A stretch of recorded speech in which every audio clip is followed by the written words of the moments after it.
السلام علیکم۔ نادر، تم بہت زخمی ہو، اچانک نگینا نے پرتشویش لہجے میں کہا۔ اس نے مجھے مضبوطی سے تھامے رکھا تھا، اس لیے اسے بھی خون کی چپچپاہٹ محسوس ہو گئی تھی۔ ویسے بھی اس نے گولی چلنے اور میری اکراہ کی آواز سن لی تھی۔ میں نے اسے تسلی دی۔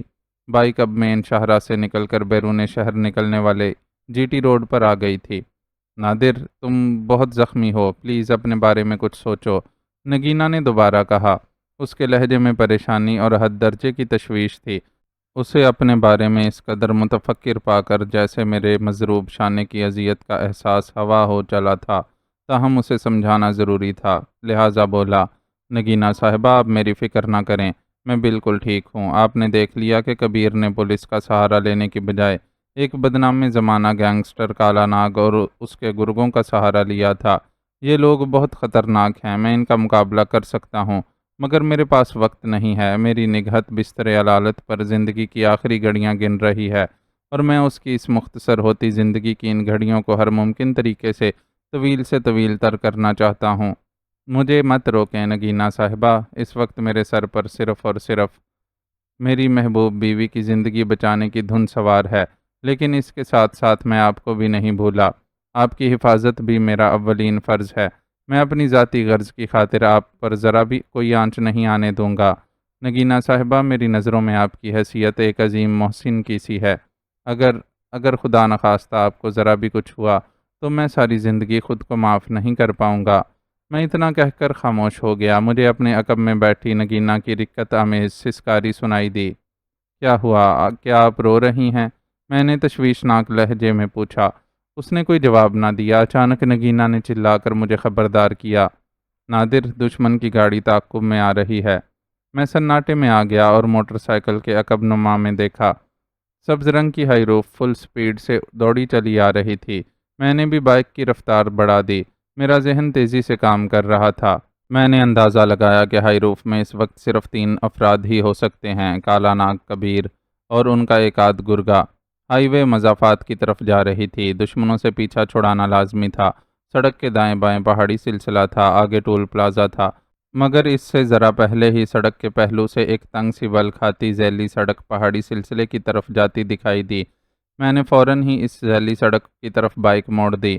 میں نہیں جانتا تھا کہ بائک میں کتنا فیول باقی تھا، مگر یہ بھی حقیقت تھی کہ میری بائک ان کی 4 وہیل کی رفتار کا مقابلہ نہیں کر سکتی تھی۔ وسط شہر کی بات کچھ اور تھی، چنانچہ میں نے ایک خطرناک فیصلہ کیا۔ ہائی روف میں کبیر کی متوقع موجودگی سے مجھے اس بات کی مطلق تشویش نہ تھی کہ یہ لوگ ہم پر فائرنگ کریں گے۔ البتہ دوسری حقیقت کا انہیں بھی بخوبی اندازہ ہوگا کہ اب اس طویل اور ویران سڑک پر یہ مجھے کسی وقت بھی چھاپ سکتے تھے۔ یہی سبب تھا کہ میں نے اب ان سے 2 ہاتھ کرنے کا فیصلہ کر لیا۔ لمبا تنگ موڑ کاٹتے ہی میں نے بائک روک دی اور نگینا کو لیے ایک چٹان کی آڑ میں آ گیا اور اس سے بولا، نگینا صاحبہ، آپ ادھر ہی موجود رہیں، میں دیکھتا ہوں۔ یہ کہہ کر میں نے اپنے اور کالا ناگ سے چھینے ہوئے پستول کو دونوں ہاتھوں میں پکڑ لیا۔ ہائی روف غراتی ہوئی تیزی سے قریب آئی۔ میرے شانے سے بہتا ہوا خون جمنے لگا تھا۔ میں نے سنگی آڑ سے نزدیک ہوتی ہوئی ہائی روف کی سکرین کے پار دیکھا۔ ڈرائیونگ سیٹ پر ان کا گرگا تھا، برابر میں کالا ناگ، اور پچھلی نشست پر مجھے کبیر کی بھی جھلک دکھائی دے گئی۔ ہائی روف نے موڑ کاٹا اور زن سے آگے نکل گئی۔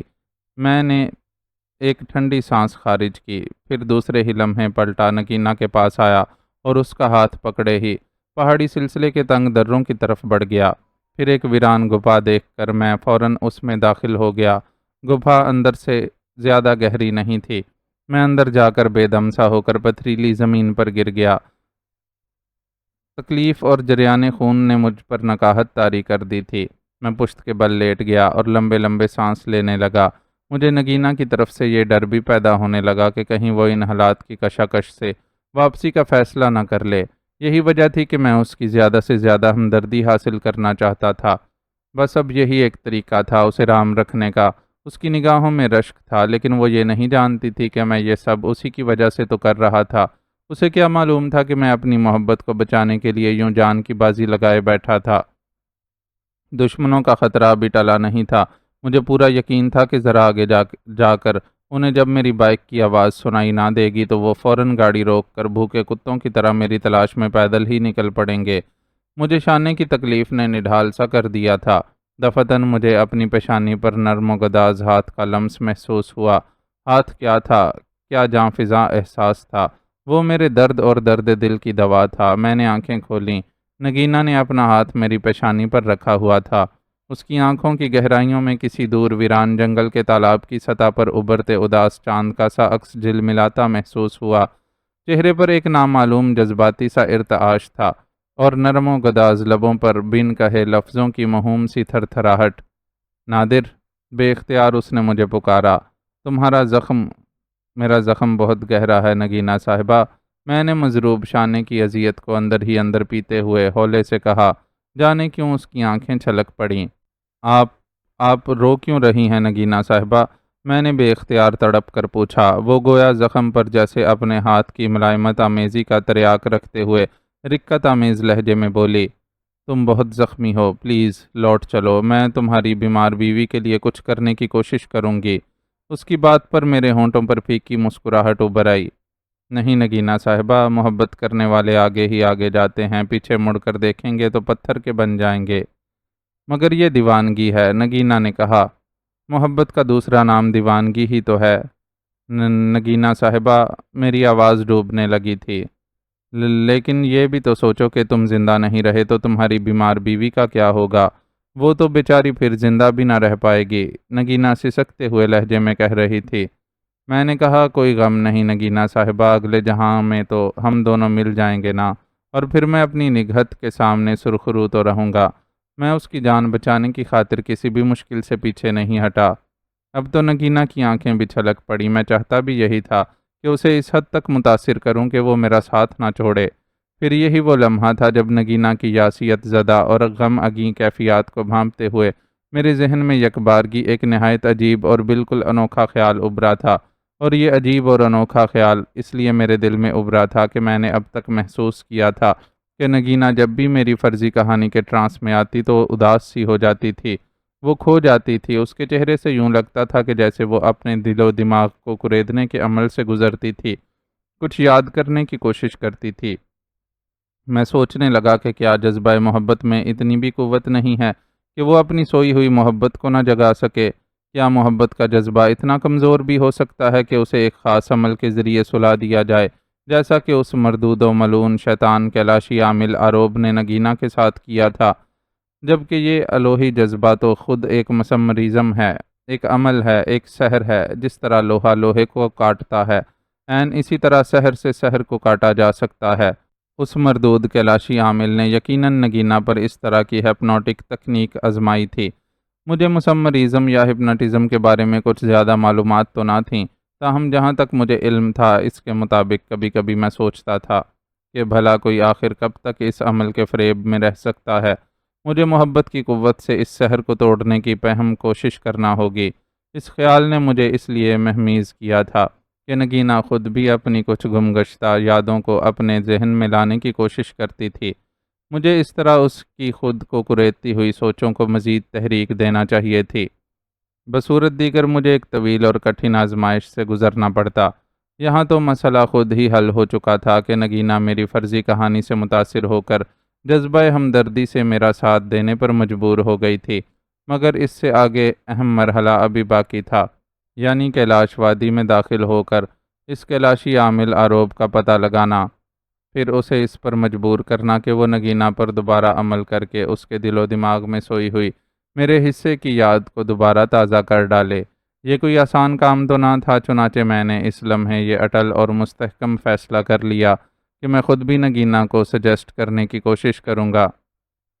کیا معلوم اس کیلاشی عامل کا سحر ٹوٹ جائے اور نگینہ مجھے میری دیوانہ وار چاہت کو پہچان لے۔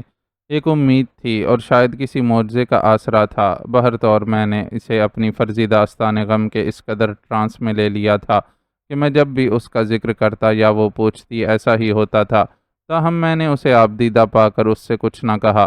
میرے شانے کی تکلیف بڑھنے لگی تھی۔ ذرا ٹھہراؤ آیا تو زخم نے سرد ہو کر درد کرنا شروع کر دیا تھا۔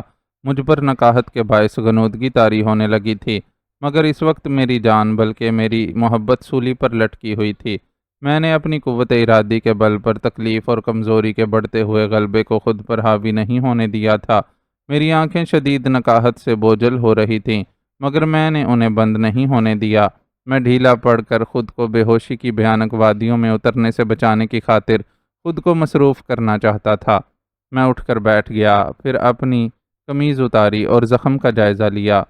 دائیں شانے پر ہنسلی کی ہڈی کے ذرا نیچے گوشت میں گولی پیوست تھی اور وہاں سرخ گاڑھا نشان موجود تھا۔ ایک قدرتی پروسیس کے تحت خون بہہ بہہ کر جم چکا تھا، جس کی وجہ سے خون بہنا از خود بند ہو گیا تھا۔ نگینہ نے میرا زخم دیکھ کر سسکاری لی تھی، پھر یکدم اپنے دوپٹے کو اتار کر اسے میرے زخم پر باندھنے کے لیے جھکی تو میں نے اس کا ہاتھ پکڑ لیا۔ پھر وہ دوپٹہ اسے اڑاتے ہوئے بولا، نہیں نگینہ صاحبہ، اس کی جگہ یہاں نہیں ہے، یہ زخم سوکھ چکا ہے، اسے باندھنے کی ضرورت نہیں۔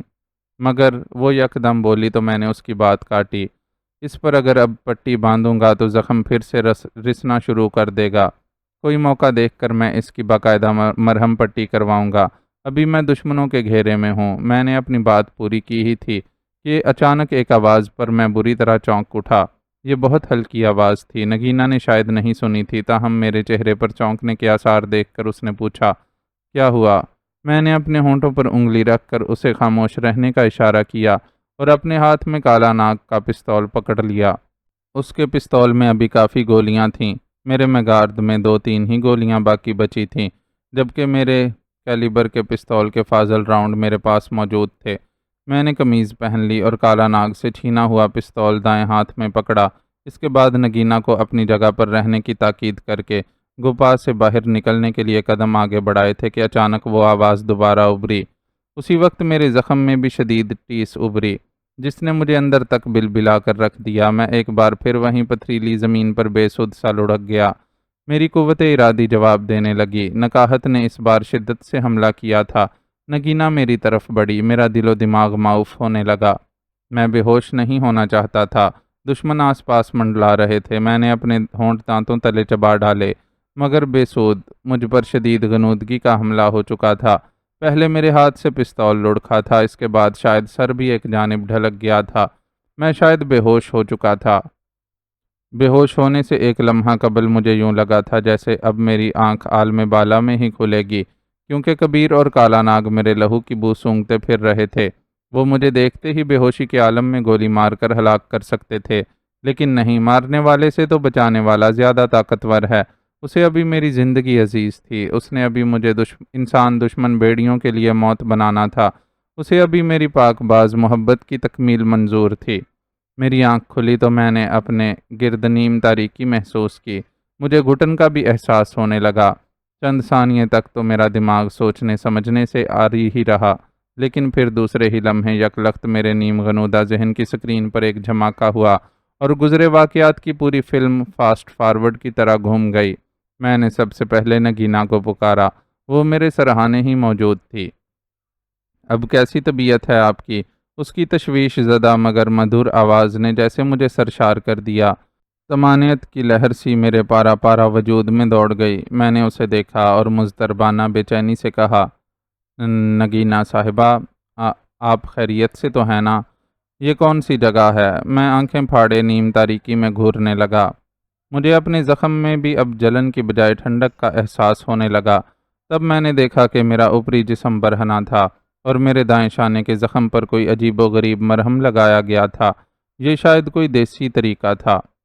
ہم دونوں ایک پھونس کے جھونپڑے میں تھے، جس کے وسط میں چھت کو سہارا دیتے بدنما بانس سے مدھم لو کی حامل لالٹین جھول رہی تھی۔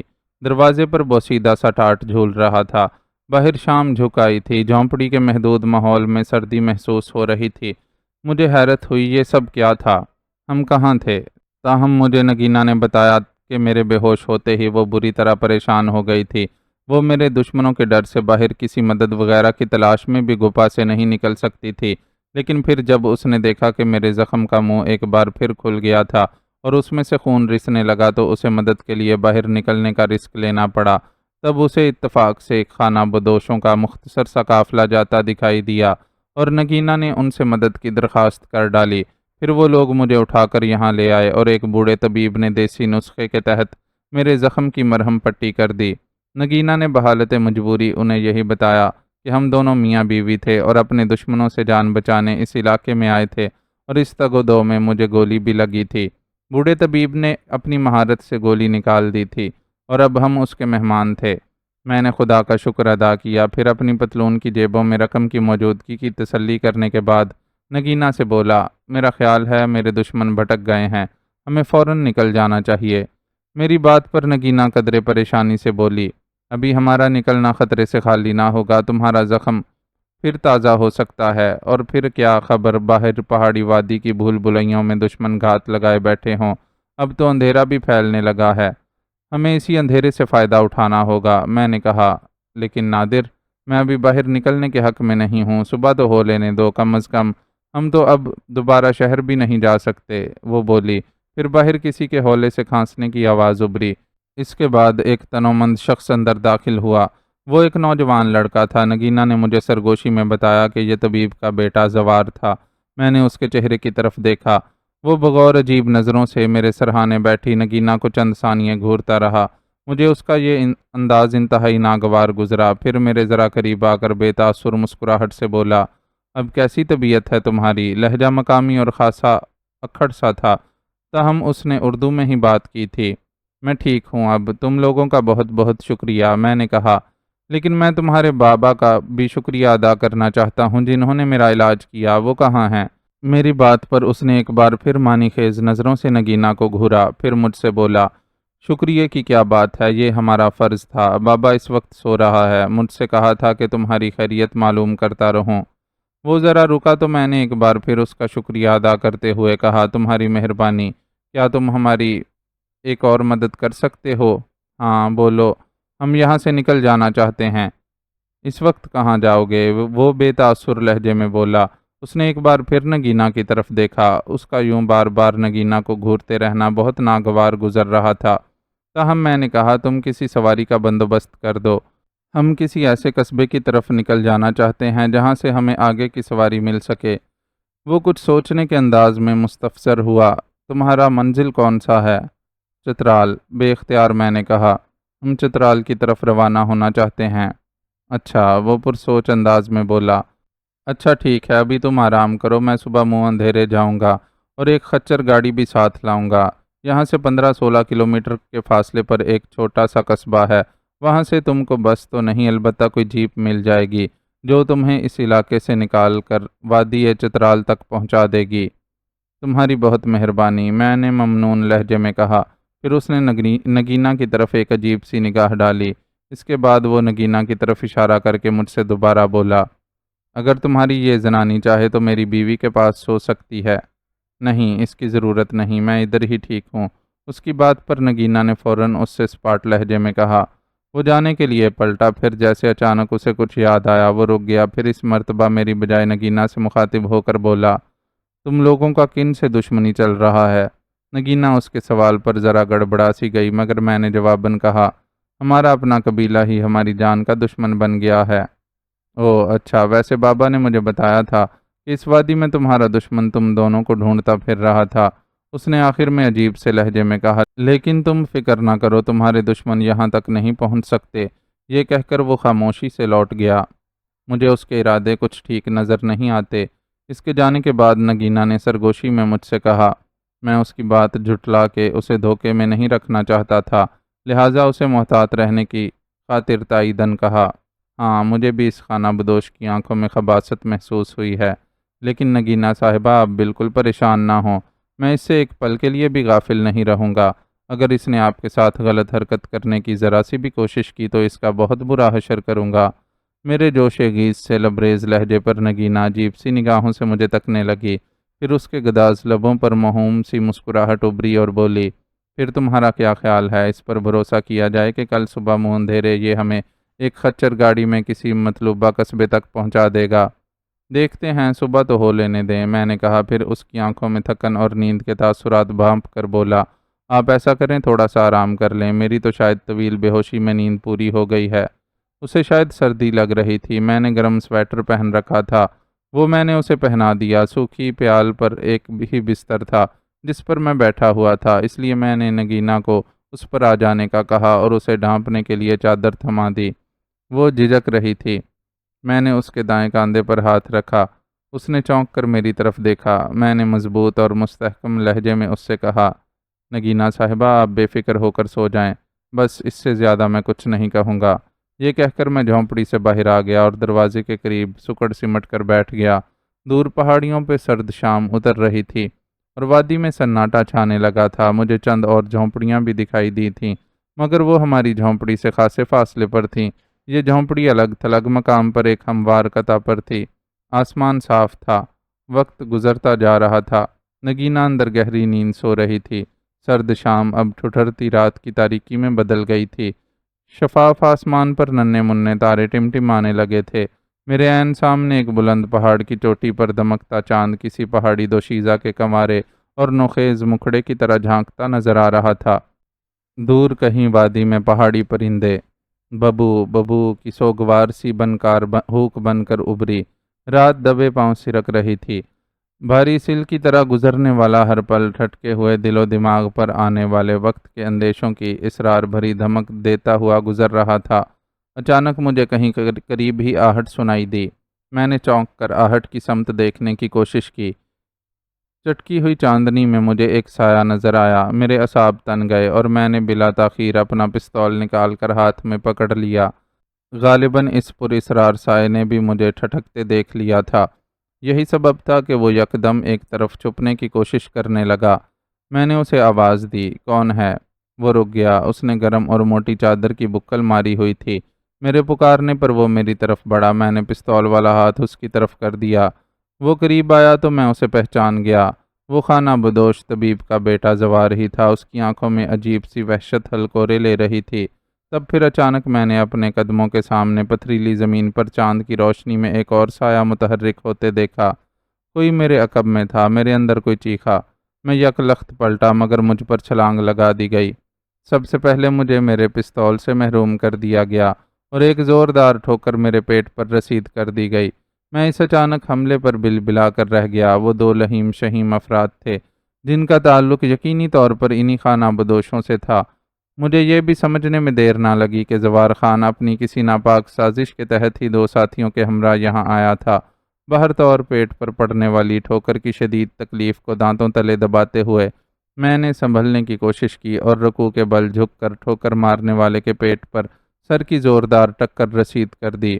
وہ تنومند ہونے کے باوجود پیٹ پر پڑنے والی میری سر کی ٹھوکر پر اوہ کی آواز نکالتا ہوا کئی قدم پیچھے جا پڑا۔ ادھر زوار خان اور اس کے دوسرے ساتھیوں نے بیک وقت مجھ پر چھلانگیں لگا دیں۔ شانے کی تکلیف کے باوجود میں نے پھرتی کا مظاہرہ کیا اور ایک طرف ہٹ گیا۔ میرے پاس میرا میگارد موجود تھا۔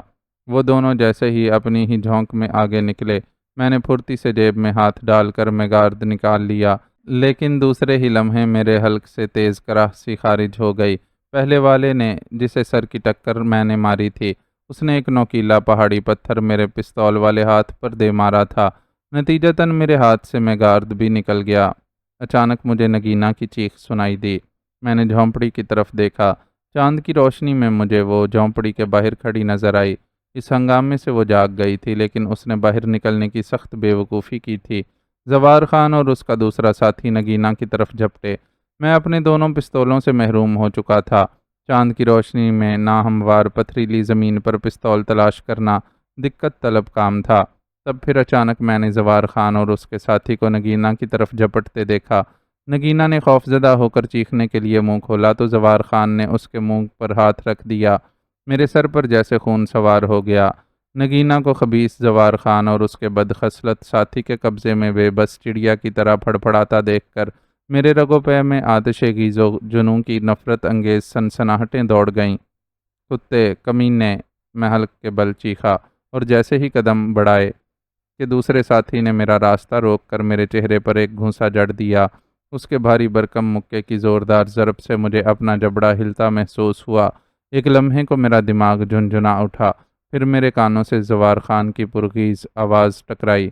وہ میرے مقابل سے بولا، شودلک، اسے سنبھالو اور ختم کر کے کسی گہری کھائی میں پھینک کر آ جاؤ۔ یہ کہہ کر وہ ہراساں نگینہ کو گھسیٹتے ہوئے ایک طرف لے جانے لگا۔ میرے اندر کا آتش فشاں غضبناک لاوا اگلنے لگا تھا اور نگینہ سے کہے ہوئے اپنے الفاظ میرے دل و دماغ میں گونجنے لگے۔ نگینہ صاحبہ، آپ بے فکر رہیں، میں آپ پر آنچ تک نہیں آنے دوں گا۔ بس تو پھر جیسے میرے تن بدن میں آگ لگ گئی۔ مجھے اپنے ان الفاظ کی لاج رکھنا تھی۔ اپنی جان کی پرواہ کیے بغیر میں زوار خان اور اس کے بدخصلت ساتھی کی طرف متوجہ ہو گیا۔ وہ شاید مجھے ترنے والا سمجھے ہوئے تھے، چنانچہ اس کا حکم پاتے ہی وہ جو ہی میری جانب بڑھا تو میں نے اچھل کر زوردار فلائنگ کک اس کے سینے کی بجائے چہرے پر جڑ دی۔ اس فلائنگ کک میں وہ غیر معمولی قوت تھی کہ وہ کئی قدم دور جا کر پتھریلی زمین پر چاروں شانے چت ہو گیا۔ میں اب کہاں رکنے والا تھا؟ میں نے فوراً ایک بڑا سا پتھر اٹھا کر اس کے سر پر دے مارا۔ اس کا سر پھٹ گیا، وہ آواز نکالے بغیر وہیں ساکت ہو گیا۔ اس کے بعد میں وحشیانہ غراہٹ کے ساتھ زوار خان اور اس کے ساتھی کی طرف لپکا۔ اس کے دوسرے ساتھی نے فوراً اپنی قمیض کے اندر سے ایک کرولی نکال لی۔ زوار خان نگینہ کو دبوچے کھڑا ہو گیا۔ نگینہ اس کے مضبوط بازوؤں کے شکنجے میں چڑیا کی طرح پھڑ پھڑا رہی تھی۔ اس کے ساتھی نے کرولی اپنے دائیں ہاتھ میں پکڑ لی اور اپنے چاروں ہاتھ پاؤں پھیلا کر میرے حملے کا انتظار کرنے لگا۔ اس کی آنکھوں میں وحشیانہ چمک تھی۔ میں نے بھی یہی انداز اختیار کر لیا تھا۔ ادھر زوار خان دوبارہ نگینہ کو دبوچے ایک طرف کھسکنا شروع ہوا تو میں نے کرولی بدست کو چھوڑ کر زوار خان کی طرف دوڑ لگائی۔ وہ میرے اس ڈاج میں آ گیا، چنانچہ جیسے ہی وہ میرا راستہ روکنے کے لیے میری طرف حملے کی پہل کرتے ہوئے جھپٹا، میں نے نہایت پھرتی کے ساتھ راستہ کاٹتے ہوئے جھکائی دی اور اس کے کرولی والے ہاتھ کی کلائی کو دونوں ہاتھوں سے دبوچ کر دائیں ٹانگ کا گھٹنا اس کے پیٹ میں رسید کر دیا۔ وہ دبی دبی کراہ کے ساتھ جیسے ہی رکوع کی حالت میں جھکا، میں نے اس کی جھکی ہوئی ناک پر کوہنی کی زوردار ضرب رسید کر دی اور اس کا ہاتھ مروڑ کر زمین پر پٹخ دیا۔ وہ پہاڑی جوان تھا تو میری پرورش بھی انہی علاقوں میں ہوئی تھی۔ قد و قامت اور ڈیل ڈول میں کسی طرح بھی ان سے کم نہ تھا۔ میرے مد مقابل کی کلائی والی ہڈی ٹوٹنے کا کڑاکا ابھرا تھا۔ میں نے جیسے ہی کرولی چھین کر اپنے قبضے میں کی تو زوار خان نگینہ کو چھوڑ کر مجھ پر جھپٹا۔ اس کی یہ حرکت میرے لیے اچانک اور بالکل غیر متوقع تھی۔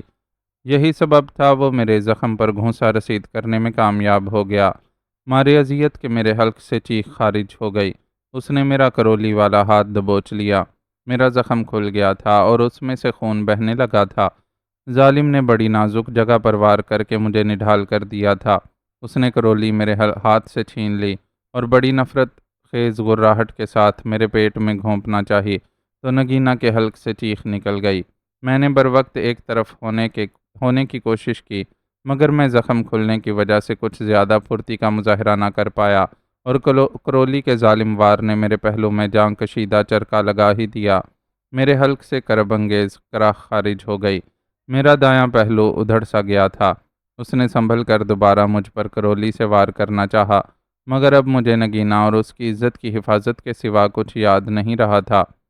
میں نے بائیں ہاتھ سے اس کے کرولی والے ہاتھ کو دبوچتے ہی دائیں ہاتھ کا گھونسا اس کی ناک پر جڑ دیا۔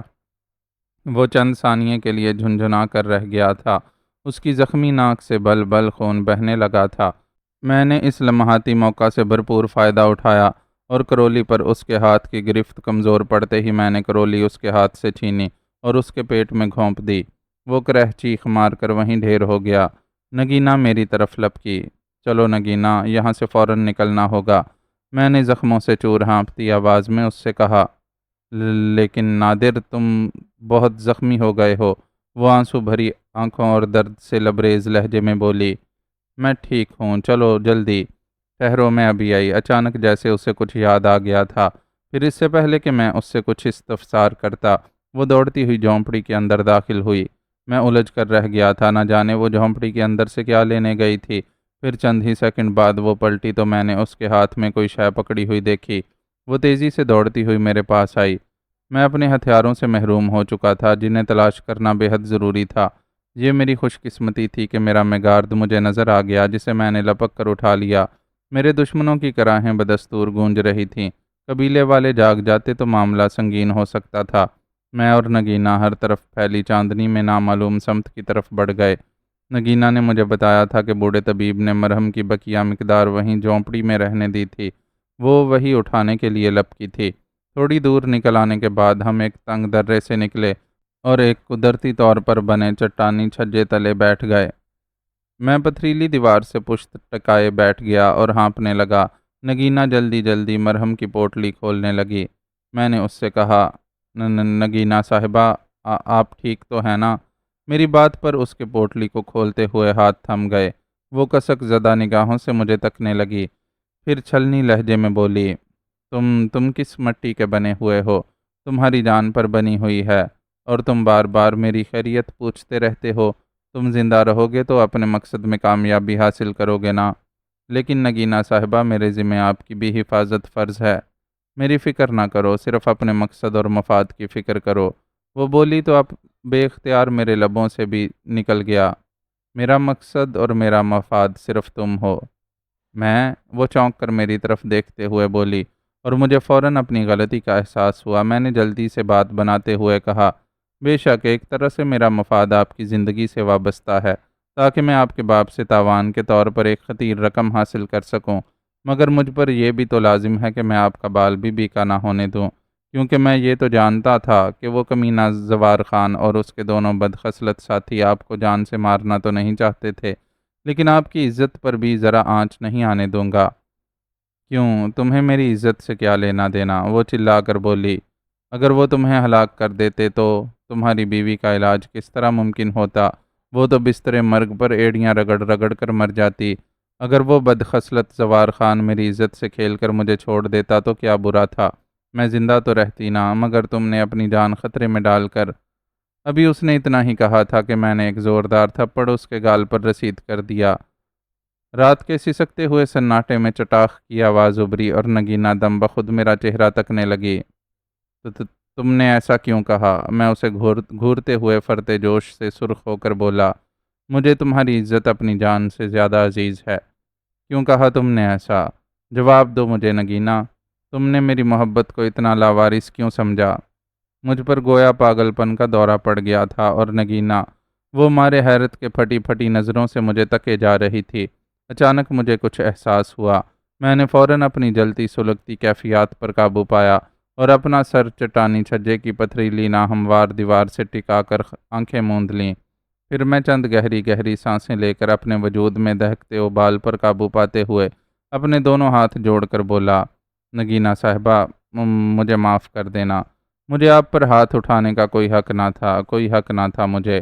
یہ کہہ کر میں اپنے دائیں ہاتھ کا مکہ بنا کر چٹانی چھجے کی سنگی دیوار پر مارنے لگا، یہاں تک کہ اس میں خراشیں پڑ گئیں، مگر نگینہ نے فوراً اپنے دونوں ہاتھوں سے میرا ہاتھ تھام لیا اور بولی، یہ کیا پاگل پن ہے؟ تم نے مجھ پر ہاتھ اٹھا کر کوئی غلطی نہیں کی۔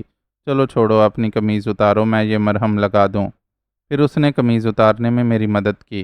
میرا اوپری مضبوط جسم برہنہ ہو چکا تھا اور نگینہ چند ثانیے میرے کشادہ سینے کو گھورتی رہی، پھر جیسے میرا دل بہلانے کی غرض سے مسکرا کر بولی، تم خاصے ہینڈسم اور خوبرو ہو۔ تمہاری بیوی نگہت یقیناً بہت خوش قسمت ہے کہ اسے تم جیسا جری، غیرت مند، بہادر اور مضبوط شوہر ملا۔ نگینہ کی تعریف نے میرا سیروں خون بڑھا دیا اور میرے جی میں آئی کہ میں اسے کہہ دوں، نگینہ میری جانے جانا، پنجاب کی زرخیز زمین کا یہ پہاڑی نوجوان تمہاری ہی تو ملکیت ہے، خدارا اسے پہچانو، اپنی محبت کو پہچانو۔ مگر میں ابھی یہ اس سے نہیں کہہ سکتا تھا۔ وہ ابھی تک یہی سمجھ رہی تھی کہ میں اسے چترال اپنے ٹھکانے پر لے جاؤں گا اور بعد میں اس کے باپ سے تاوان طلب کروں گا۔ اس نے مرہم نکالا، جبکہ میرا مرہم تو وہ تھی۔ اس نے میرے زخموں پر آہستہ آہستہ مرہم لگانا شروع کر دیا۔ مجھے اپنے زخموں کی ٹیسوں پر ٹھنڈ سی اترتی محسوس ہونے لگی۔ مرہم لگانے کے بعد مجھے ذرا سکون ملا تو دبی ہوئی بھوک اور پیاس کا احساس ہوا۔ نگینہ نے تو شاید کچھ کھا پی لیا ہوگا، مگر میں نے طویل بے ہوشی کی وجہ سے کچھ نہیں کھایا پیا تھا۔ تمہیں بھوک اور پیاس تو لگی ہوگی، اچانک اس نے مجھ سے پوچھا۔ مجھے تو ان لوگوں نے دودھ وغیرہ پلا دیا تھا، مگر تم، اس نے جیسے بھانپتے ہوئے کہا۔ نہیں، میں نے جھوٹ بولا۔ پھر موضوع بدلنے کی غرض سے مزید کہا، میرا خیال ہے ہمیں نکلنا چاہیے، خانہ بدوشوں کے 3 آدمی میرے ہاتھوں بری طرح زخمی ہو چکے ہیں، ہو سکتا ہے ان میں سے ایک آدھ مر بھی گیا ہو، ایسا نہ ہو کہ اب ان کی بھی دشمنی بھگتنا پڑے۔ نگینہ کے چہرے پر پھر تشویش کے آثار ابھرے، تاہم وہ کچھ سوچتے ہوئے بولی، ایک بات سمجھ میں نہیں آ رہی۔ کون سی بات؟ کبیر اور اس کے ساتھیوں نے پولیس کی مدد کیوں نہیں لی؟ میں اسے کیا بتاتا کہ کبیر اور کالا ناگ میری جان کے دشمن تھے؟ پولیس کو شامل کر کے وہ میرا تحفظ کیوں چاہتے؟ یوں تو میں بیک وقت 2 محاذوں پر برسر پیکار تھا۔ ایک طرف دشمن میرے خون کی بو سونگھتے پھر رہے تھے اور دوسری طرف پولیس میرے پیچھے لگی ہوئی تھی۔ کبیر اور کالا ناگ جیسے مکار اور خطرناک دشمنوں سے کوئی بعید نہ تھا کہ وہ وقت پڑنے پر پولیس کو بھی میرے پیچھے لگا سکتے تھے، لیکن میں نگینا کو اصل بات ابھی نہیں بتانا چاہتا تھا، لہٰذا بولا، شاید وہ خود سرخرو ہونا چاہتے ہیں۔ مان رات کے پہر اور دم بخود سناٹے میں کہیں قریب ریل کی مخصوص چکا چک سنائی دی۔ میں چونک پڑا، گویا ریلوے لائن کہیں قریب ہی تھی۔ میں دیوار کا سہارا لے کر اٹھا، نگینا کو لے کر آواز کی سمت بڑھ گیا۔ سنگلاخ پہاڑی سلسلے کا یہ وسطی علاقہ نہ ہونے کی وجہ سے یہاں شاید کھائیاں کم تھیں، تاہم میں نگینا کو لیے پہاڑی دروں اور تنگ دراڑوں سے ہوتا ہوا دوسری سمت نکلا تو مجھے سامنے ٹھنڈی چاندنی میں قوس کی صورت چمکتی ہوئی ریلوے لائن نہ دکھائی دی، جو بل کھا کر ایک طرف سنگلاخ اور تاریک سرنگ میں داخل ہو رہی تھی۔ پھر دوسرے ہی لمحے سرنگ کے اندر روشنی ہونے لگی۔ میں رکا نہیں، تھوڑی دیر بعد ریل کا دخانی سیاہ انجن اپنی چمنی سے گاڑھا سیاہ دھواں فضا میں اگلتا ہوا سرنگ سے باہر آتا دکھائی دیا۔ اس کے اوپر تیز سرچ لائٹ نما بلب روشن تھا، رفتار سست تھی۔ وہ مال گاڑی تھی اور خاصی طویل تھی، اس کا رخ مضافات کی طرف تھا۔ مال گاڑیاں یوں بھی سست رفتاری سے ہی چلتی تھیں، لیکن میں نے دیکھا کہ اس کی رفتار بتدریج کم ہونے لگی تھی، شاید سگنل کلیئر نہ تھا۔ بالآخر وہ رک گئی۔ رات کے پہر سناٹے میں انجنوں کی مخصوص گرر گرر عجیب سی لگ رہی تھی۔ میرے ذہن میں اچانک ایک خیال ابھرا۔ میں نے نگینا کو ساتھ لیا اور ذرا تیز قدموں سے سرنگ کی طرف بڑھنے لگا۔ انجن سرنگ کی حدود سے کافی دور نکل آیا تھا، جبکہ بوگیاں ابھی سرنگ کے اندر تک ہی تھیں۔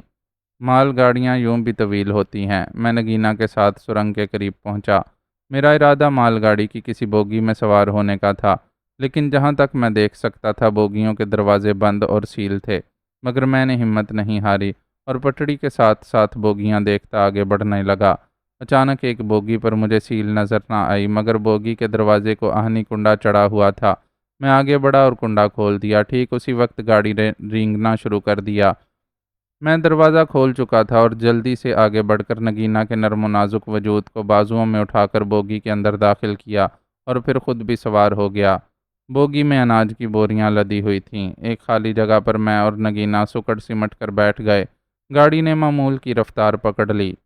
میری پہلی منزل چترال تھی، جو انتہائی شمالی کنارے پر تھی۔ اس کے بعد کیلاش وادی چترال شہر سے کوئی 40 کلومیٹر یعنی 25 میل کے فاصلے پر تھی، لیکن اس سست رفتار مال گاڑی پر چترال تک کا سفر محال اور عبث تھا۔ تاہم اتنا ضرور تھا کہ یہ کم از کم مجھے یہاں دشمنوں کے نادیدہ ٹھکانوں سے کوسوں دور لے جا سکتی تھی۔ خانہ بدوشوں کے بوڑھے طبیب کا مرہم جادو اثر ثابت ہوا تھا۔ نگینا نے بھی میرے زخموں پر سارے ہی مرہم کا لیپ کر دیا تھا۔ ایسا محسوس ہوتا تھا جیسے زخم تھے ہی نہیں، ٹیسوں کی بجائے اب ٹھنڈک سی پڑتی محسوس ہو رہی تھی۔ میری توقع کے برخلاف مال گاڑی معمول سے زیادہ رفتار سے دوڑی چلی جا رہی تھی۔ بوگی کا دروازہ میں نے ذرا کھلا رہنے دیا تھا۔ چاند کی مدھم روشنی اندر کی تاریکی کو کس قدر دور کر رہی تھی، میں نہیں جانتا تھا کہ یہ مال گاڑی کہاں جا رہی ہے، تاہم اتنی تسلی تھی کہ یہ مجھے کسی نہ کسی بڑے اسٹیشن پر تو اتار ہی سکتی تھی۔ مال گاڑی کا سفر جاری تھا۔ وہ اس وقت وسطی پہاڑی سلسلے، گہری کھائیوں، تاریک سرنگوں میں تیزی سے گامزن تھی۔ ایک دو اسٹیشن بھی آئے۔ میں نے دروازہ بند کر کے جھری بنا کر جھانکا بھی کہ شاید کسی بڑے اسٹیشن پر رکے تو میں نگینا کو لے کر اتر جاؤں۔ بالآخر پھٹے ٹرین کلپلانا کے اسٹیشن پر رکی۔ مال گاڑیوں کو عموماً پلیٹ فارم کی بجائے لوپ لائن پر روکا جاتا تھا۔ میں نے یہاں پوچھ گچھ کرنا ضروری سمجھا اور نگینا کو اپنی جگہ بیٹھے رہنے کی تاکید کر کے احتیاط سے نیچے اترا۔ ہماری مال بوگی اسٹیشن سے ذرا دور تھی۔ میں نے بوگی کا نمبر ذہن نشین کیا اور تیز تیز قدموں سے پلیٹ فارم پر پہنچا۔ وہاں ایک پیسنجر ٹرین موجود تھی۔ پتہ چلا کہ یہ پیسنجر ٹرین مردان اور درگئی تک جاتی ہے۔ درگئی اس کا آخری اسٹیشن تھا۔ مال گاڑی جانے کتنی دیر یہاں کھڑی ہوتی، اس لیے میں جلدی سے واپس لوٹا اور نگینا کو اتار کر مذکورہ ایکسپریس ٹرین کا ٹکٹ لے کر اس میں سوار ہو گیا۔ درگئی پہنچ کر ہم اتر گئے۔ یہاں سے معلوم ہوا کہ بذریعہ ٹرین چترال کا سفر ناممکن اور مشکل تھا۔ البتہ تیز رفتار لگژری مسافر کوچز چلتی تھیں، جو ضلع دیر کے علاقہ چلارا سے ہوتی ہوئی مین سٹی دیر تک جاتی تھیں۔ وہاں سے ہمیں دوسری کوچ چترال کی مل سکتی تھی۔ میں نے کوچ کے 2 ٹکٹ لیے اور اس میں سوار ہو گیا۔ ہم دونوں پہلے ہی مشکلات کے ستائے ہوئے تھے، اس لیے کوچ کی آرام دہ سیٹوں اور پرسکون ماحول نے کافی اطمینان بخشا۔ سفر شروع ہو گیا۔ ناشتہ وغیرہ ہم نے درگئی میں کر لیا تھا۔ دیر اترنے کے بعد وہاں سے ہم چترال کی کوچ میں سوار ہو گئے۔ دوپہر تک ہم چترال پہنچ چکے تھے۔ یہاں ہم نے ایک اچھے سے ہوٹل میں لنچ کیا۔ نگینا نے مجھے بتایا کہ مجھے اپنے لیے کچھ pain colour, anti inflammatory medicine اور اینٹی بائیوٹک لے لینی چاہیے۔ میں ڈاکٹر کے مشورے کے بغیر سیلف میڈیکیشن کا استعمال اچھا نہیں سمجھتا تھا، مگر مجبوری تھی، ورنہ لمبے چوڑے کھٹ راگ میں پڑ سکتا تھا۔ ہلکی پھلکی روزمرہ کی ادویات مجھے یاد تھیں۔ اس کے توجہ دلانے پر میں نے ایک میڈیکل سٹور سے ادویات خریدیں۔ چونکہ ماشاءاللہ ہمارے ملک میں سیلف میڈیکیشن کا چلن عام ہے اور بالخصوص میڈیکل سٹورز کے حضرات اس کار خیر میں بڑھ چڑھ کر حصہ لیتے ہیں، چنانچہ میڈیکل سٹور والے نے مجھے اپنی تجویز کردہ ادویات دے دیں۔ جب میں نے قیام کے لیے ہوٹل کا رخ کیا تو نگینا نے حیرت سے پوچھا، کیا اس ہوٹل میں رہتے ہوئے تمہیں تاوان درکار ہے؟ اسے اب قائل کرنا ضروری تھا۔ میں نے اس سے کہا، دیکھیں نگینا صاحبہ، آپ کے پاپا اور کبیر میرے سب ٹھکانوں سے اچھی طرح واقف ہیں۔ بہرحال اب ہماری منزل زیادہ دور نہیں ہے۔ وہ الجھ سی گئی۔ اس کے حلق میں ایک بار پھر یہ بات شاید اٹکنے لگی تھی کہ آخر مجھے تاوان کی رقم حاصل کرنے کے لیے اتنے لمبے چوڑے کھٹ راگ میں پڑنے کی کیا ضرورت تھی، اور میں اسے قائل کرنے کی بھی کوشش کرتا رہا تھا، مگر اب چترال سے بھی آگے نکلنے پر وہ ایک بار پھر الجھن کا شکار ہونے لگی تھی۔ تب میں نے اسے ایک اور جواب گھڑ کر بتایا کہ وہ صرف میرا علاقہ تھا، وہاں میں اسے نگینا کو اپنوں میں چھوڑ کر اس کے باپ سے تاوان کی خطیر رقم حاصل کرنے کی کوشش کروں گا۔ حالات کچھ ایسے گزرے تھے کہ نگینا کے اس وہم و گمان میں بھی نہ تھا کہ یہ اصل ماجرا کیا تھا۔ تاہم جیسے جیسے یہ معاملہ طول پکڑتا جا رہا تھا، نگینا کو شبہ ہونے لگا تھا کہ معاملہ کچھ اور ہی تھا، اور اب اس نے کھل کر اس کا اظہار کر دیا تھا۔ نادر صاحب، مجھے تو یہ کچھ اور ہی چکر نظر آتا ہے، کچھ ایسا پر اسرار اور گہرا چکر جو مجھ سے چھپایا جا رہا ہو۔ میں چونک سا گیا۔ یکا یک مجھے یوں لگا جیسے اب میں زیادہ دیر تک اسے اپنی فرضی کہانی سے بہلا نہیں پاؤں گا۔ تاہم ہنس کر بولا، آپ تو پتہ نہیں کیا سوچنے لگیں۔ میری طرف دیکھو، اس نے اچانک عجیب سے لہجے میں مجھ سے کہا، اور میں اس کی آنکھوں میں دیکھنے لگا۔ وہ بھی بغور میری آنکھوں کی گہرائیوں کے راستے دل مہجور کی عمیق گہرائیوں میں جھانکتے ہوئے بولی، پتہ نہیں کیوں نادر، مجھے یوں لگتا ہے جیسے تم یہ سب تکلیفیں، مصائب و آلام اور کٹھنائیاں اپنی بیمار بیوی کی خاطر نہیں بلکہ میری خاطر برداشت کر رہے ہو۔ میرے اندر جھماکا ہوا، مگر میں کچھ بولے اور بغیر پلک جھپکائے اسے تکتا رہا، اسے بولنے کا موقع دیتا رہا۔ وہ جیسے اپنی رو میں کہے جا رہی تھی، ہاں نادر، تمہارا میرا احترام کرنے کا انداز ایک عجیب سا والہانہ پن لگتا ہے۔ ان چند دنوں کے دوران تم خود کس قدر تکلیف میں رہے، لیکن تم نے مجھ پر آنچ تک نہیں آنے دی۔ ان کٹھنائیوں اور جاں گسل حالات میں تم نے پل پل میرا اتنا خیال رکھا، اور پھر جب میری عزت پر حرف آنے لگا تو اس وقت بھی تم بالکل مختلف نظر آنے لگے۔ تمہارے چہرے اور آنکھوں سے جوش آمیز جنوں کا جو لاوا امٹنے لگا، اس کی تپش مجھے اپنے سینے میں چھائی ہوئی کسی پراسرار سی دھند کو صاف کرتی محسوس ہو رہی تھی۔ پھر تمہارا اس بد خصلت زوار خان پر جھپٹنا، یہ سب کیا تھا نادر؟ یہ سب کیا ہے؟ مجھے ایسا کیوں لگتا ہے کہ تم یہ ساری صعوبتیں، یہ تکلیفیں، یہ خون ریز مقابلے اپنی بیمار بیوی نگہت کو بچانے کی خاطر نہیں بلکہ میری خاطر کر رہے ہو؟ مجھے جواب دو۔ میرے دل و دماغ تمہاری طرف اتنا بے اختیار کیوں کھنچنے لگتے ہیں؟ مجھے ایسا آخر کیوں لگتا ہے کہ تمہاری ذات سے میری ذات کا کوئی گہرا، صدیوں پرانا تعلق ہے؟ پلیز مجھے بتاؤ، حقیقت بتاؤ، یہ سب کیا ہے؟ وہ اتنا کہہ کر ہانپنے لگی۔ فرتے جذبات سے اس کا چہرہ سرخ ہونے لگا، آنکھوں سے نمی کی ایک ازلی پیاس کی صورت جلملانے لگی۔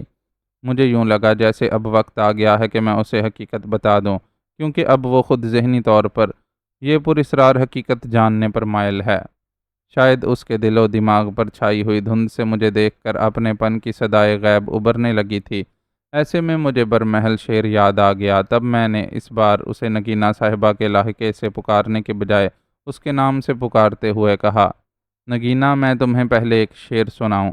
یہ شعر شاید میرے دل کی، میرے حصول مقصد کی، میری پہم کوششوں کی ترجمانی کر دے۔ یہ جتنا سادہ اور آسان شعر ہے، اتنی ہی اپنے اندر گہری معنویت بھی رکھتا ہے۔ ہاں سناؤ۔ اس کی آواز مرتعش لبوں سے نہیں، جیسے دل کی گہرائیوں سے ابری تھی۔ تب میں اسے وہ چند شعر سنانے لگا جو موجودہ حالات کے عین مطابق اور برمحل تھے۔ نئی طرح سے نبھانے کی دل نے ٹھانی ہے، وگرنہ اس سے محبت بہت پرانی ہے۔ خدا وہ دن نہ دکھائے کہ میں کسی سے سنوں کہ تو نے بھی غم دنیا سے ہار مانی ہے۔ میں کتنی دیر اسے سوچتا ہوں محسن کہ جیسے اس کا بدلنا کوئی کہانی ہے۔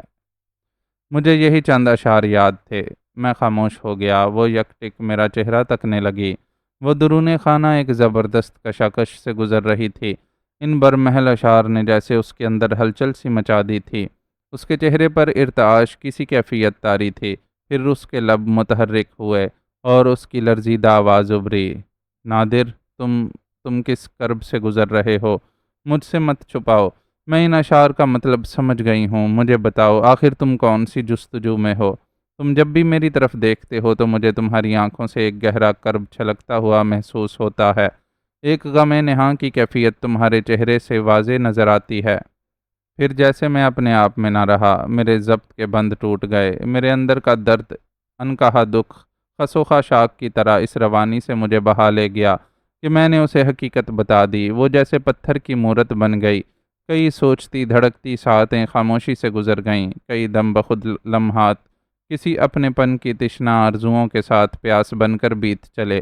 میری پر امید نظریں نگینہ کے چہرے پر جمی ہوئی تھیں۔ میں آس و یاس کی دھڑکتی کیفیات سے گزر رہا تھا۔ نگینہ کو حقیقت بتانے پر یہ دھڑکا بھی تھا کہ وہ میری من گڑت کہانی، یعنی بیمار بیوی والی کہانی کا بھانڈا پھوٹتے دیکھ کر مجھ سے پہلے کی طرح بدظن نہ ہو جائے، مگر ایسا نہ ہوا۔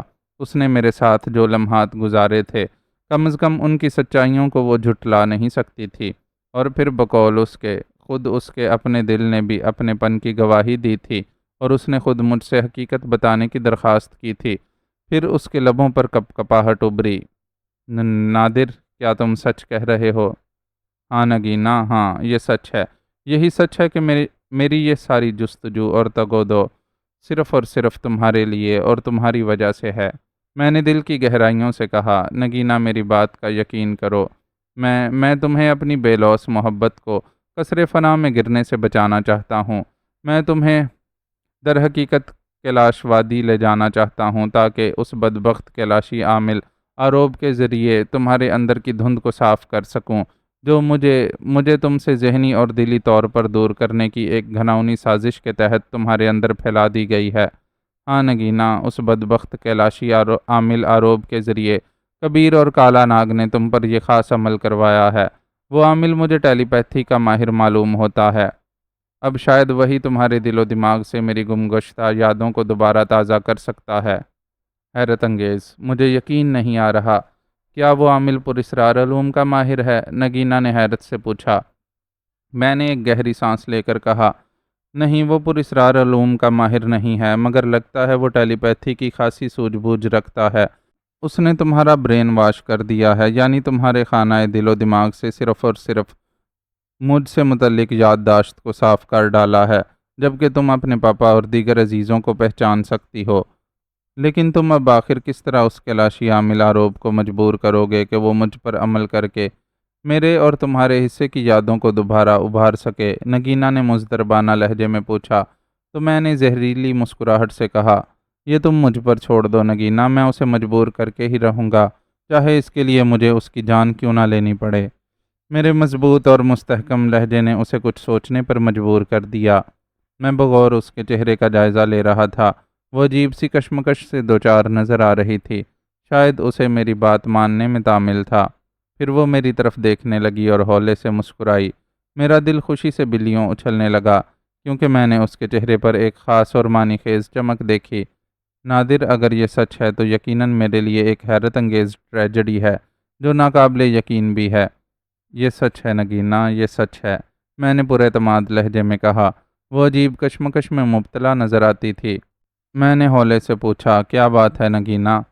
نادر، میں سوچ رہی تھی کہ اگر یہ سچ ہے تو کیوں نہ ہم واپس اپنے گھروں کو لوٹ چلیں۔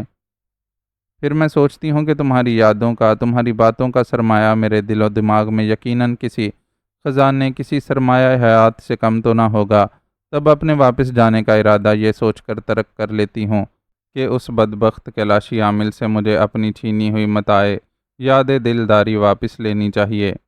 ایسا ہوگا نگینا، یقیناً ایک دن ایسا ہوگا۔ تم مجھ پر بھروسہ کرو اور میرے ساتھ اسی طرح تعاون کرتی رہو۔ میں جوش مسرت سے بولا، ہاں نادر، اس میں کوئی شک نہیں کہ مجھے تمہاری شرافت، بہادری اور بردباری نے بہت متاثر کیا ہے۔ میں اس مژدہ جاں فضا پر خوشی سے جھوم اٹھا۔ نگینا اب ذہنی طور پر میرا بھرپور ساتھ دینے پر تیار ہو گئی تھی۔ اسے بھی اب یہ محسوس ہونے لگا تھا کہ اس کی کوئی قیمتی شے کھو گئی ہے جو اسے ہر وقت اداس، رنجور اور کسی نامعلوم سے غم دروں میں مبتلا کیے ہوئے تھی۔ اس کا خیال تھا کہ پشاور کی طرح یہاں چترال میں بھی ہمیں دشمنوں سے خطرہ تھا، بلکہ جیسے جیسے ہم اپنی منزل سے قریب ہوتے جا رہے تھے، یہ خطرہ مزید بڑھتا ہوا محسوس ہو رہا تھا۔ ابھی شام ہونے لگی تھی۔ نگینا کا خیال تھا کہ ہمیں یہ مہنگا ہوٹل چھوڑ کر کسی اوسط درجے کے بلکہ کسی سستے ہوٹل میں یہ رات گزارنی چاہیے تھی، کیونکہ پشاور کی طرح یہاں کے ہر اچھے اور اوسط درجے کے ہوٹل ہمارے دشمنوں کا ٹارگٹ بن سکتے تھے۔ میں نے اس کی تجویز پر صاد کیا اور ذرا سستانے کے بعد ریسیپشن پر ایک دن کا کرایہ ایڈوانس چھوڑ کر ہم وہاں سے نکل پڑے۔ ملک کا انتہائی شمالی حصہ ہونے کی وجہ سے یہاں زیادہ سردی پڑ رہی تھی، اور پھر اگلے دن صبح ہم نے وادی کیلاش کی طرف روانہ ہونا تھا، اس لیے ہم نے بازار میں گرم کپڑوں کی ہلکی پھلکی شاپنگ کی اور ایک سستا سا ہوٹل تلاش کر کے اس میں ڈبل بیڈ کا کمرہ لے لیا۔ نگینا کو بصد اصرار میں نے بیڈ پر لٹا دیا اور خود رات زمین پر بیڈ کے قریب ٹیک لگائے گزار دی۔ صبح ہم نے ناشتہ کیا اور کوچ کے اڈے پر جا پہنچے۔ مجھے ہر پل دشمنوں کا خطرہ تھا، تاہم گرم شالوں نے ہمارے چہرے چھپانے کا کام مؤثر انداز میں کیا تھا۔ اگرچہ وادی کیلاش سے متعلق میری معلومات خاصی محدود تھیں، لیکن میں نے چترال کے کچھ مقامی سلجھے ہوئے لوگوں سے تھوڑی بہت معلومات حاصل کر لی تھیں، جس کے مطابق چترال سے جیپ کے ذریعے کسی بھی کیلاشی وادی میں جانے کے لیے 2 سے 3 گھنٹے لگتے ہیں۔ جیپ فی سواری کرایہ کے حساب سے بھی ملتی ہے، لیکن عموماً جیپ کی بکنگ کروانی پڑتی ہے اور کرایہ طے کرنے کے لیے خاصی تگ و دو بھی کرنی پڑتی ہے۔ عموماً 800 سے 1000 ہی ڈرائیور حضرات طلب کر لیتے ہیں۔ چترال سے وادی کیلاش تک کا راستہ خاصا پیچیدہ اور دشوار گزار ہے، اس لیے اگر آپ اپنی گاڑی پر جانا چاہیں تو صرف 4 وہیل ڈرائیو ہی مناسب رہے گی، لیکن اب تیز رفتار فلائنگ کوچز بھی چلنے لگی ہیں۔ وادی کیلاش 3 دیہات رمبور، بمبریت اور بریر پر مشتمل ہے۔ اگر چترال پاکستان کے انتہائی شمال میں واقع ہے تو وادی کیلاش چترال کے جنوب مغربی سمت میں ہے، جس کو چاروں طرف سے ہندوکش کی عظیم پہاڑی سلسلے نے گھیر رکھا ہے۔ وادی کیلاش کے ان مذکورہ 3 دیہاتوں میں صرف بمبریت میں رہائش اختیار کی جا سکتی ہے، کیونکہ یہاں ہر معیار کے ہوٹل مل جاتے ہیں، 300 روپے سے لے کر 1000 روپے تک، بلکہ سیزن میں بس اوقات اس سے بھی زیادہ کرایہ ادا کرنا پڑتا ہے۔ بمبریت میں پختون اور بعض چترالی لوگوں کے آنے کی وجہ سے وہاں حقیقی کیلاشی کلچر میں کچھ کمی دکھائی دیتی ہے، لیکن دوسرے دونوں کیلاشی دیہات رمبور اور بریر نسبتاً زیادہ نمایاں کیلاشی کلچر کی تصویر پیش کرتے ہیں، مگر وہاں ہوٹل کم ہیں اور زیادہ اچھی رہائش نہیں ملتی۔ کو ہندوکش میں موجود پہاڑی قبیلہ تقریباً 3 سے 4 ہزار کیلاشیوں پر مشتمل ہے، جو عظیم سکندر اعظم کی یاد دلاتا ہے۔ کیلاشی کھوور اور کلاور زبانیں بولتے ہیں۔ ان زبانوں کا کوئی رسم الخط نہیں۔ کیلاشیوں کا مذہب کچھ خاص حدود و قیود کا پابند نہیں ہے، لیکن ان کے ہاں دیوی اور دیوتا کی پرستش کا تصور بڑا نمایاں ہے۔ ڈی زاؤ سب کا خالق دیوتا، ساجی گور چوپایوں اور مال مواشیوں کا دیوتا، ماہنڈوئی شہد کی مکھی کا دیوتا، جیسٹک گھر اور خاندان کا دیوتا، ان کی اپنی داستانیں، رسم و رواج، مختلف نغمے، تہوار کی مناسبت سے پہناوے اور ان کے اپنے نام ہیں۔ کیلاشیوں کے تہواروں میں چاؤ ماس کا تہوار سب سے بڑا تہوار ہے۔ اس کو بالومین دیوتا کے حوالے سے منایا جاتا ہے۔ مقامی زبان میں کیلاشی کالے کپڑے پہننے والوں کو کہا جاتا ہے۔ بہرطور میں اور نگینا فلائنگ کوچ میں بیٹھے اور تقریباً 2.5 گھنٹوں کے بعد بمبریت پہنچے۔ یہاں بڑی سردی تھی۔ ہم نے ایک اوسط درجے کے ہوٹل میں قیام کیا۔ یہاں کی اکثر عورتوں کو ہم نے مقامی کالے رنگ کے روایتی کپڑوں میں ملفوف دیکھا، جن پر سیپیوں، گھنگھوں، سکوں اور بٹنوں کو انتہائی مہارت اور خوبصورتی کے ساتھ ٹانک کر دل فریب بنایا گیا تھا۔ ان وادیوں میں جہاں گھنے جنگلات کے ساتھ ساتھ مکئی اور گندم کے سرسبز کھیت دکھائی دیتے ہیں، وہاں سیب، خوبانی، ناشپاتی اور اخروٹ کے جھنڈ بھی نظر آتے ہیں۔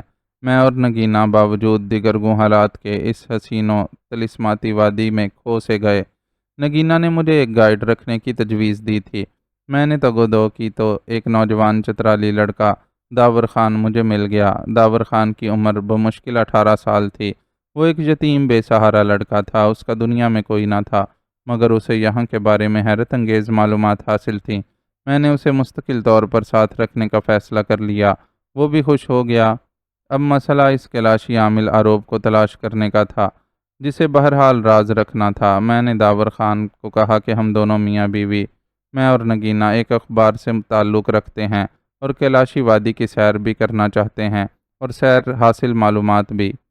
وہ بڑی مستعدی اور جوش سے بولا، صاحب جی، میں آپ کو پوری کیلاشی وادی کی سیر کراؤں گا۔ آپ بے فکر ہو جاؤ، بے غم ہو جاؤ۔ بے غم اس کا تقیہ کلام تھا، جسے وہ بار بار استعمال کر رہا تھا۔ چلو پھر میں سب سے پہلے آپ لوگوں کو بمبریت کی سیر کراتا ہوں، اس کے بعد رمبور اور بریر لے چلوں گا۔